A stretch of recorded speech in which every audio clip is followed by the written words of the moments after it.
சிவபெருமானின் ஆசீர்வாதம் பெற்றவர்கள் யார் யார் என்பதை நாமும் தெரிந்து வைத்துக் கொள்ள வேண்டும் அல்லவா?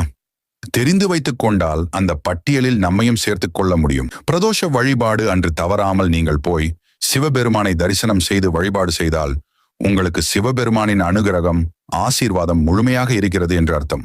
நம் கதை இன்றோடு முடிந்தது என்று நினைத்திருப்போம். ஆனால் அந்த விஷ ஜந்து நம் அருகில் வந்து கடிக்காமல் விட்டு சென்றிருக்கும். கடைசி நேரத்தில் தப்பி இருப்போம். இந்த அதிசயத்தை சிவபெருமானால் மட்டும்தான் நிகழ்த்த முடியும்.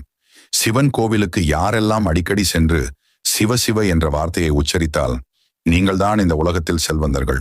சிவன் வழிபாடு செய்பவர்களுக்கு இறப்பு உண்டு. நீங்கள் இறந்த பின்பு உங்களை அந்த யமன் வந்து அழைத்துச் செல்ல மாட்டான். இந்த உலகத்தில் எந்த இடத்தை தோண்டி எடுத்தாலும் அந்த இடத்திலிருந்து கிடைக்கக்கூடிய பொருள்தான் இந்த சிவலிங்கம். இந்த உலகம் முழுவதும் லிங்க வழிபாடுதான் ஆதி காலத்திலிருந்தே செய்யப்பட்டு வருகிறது. எல்லாம் சிவமயம். உலகமே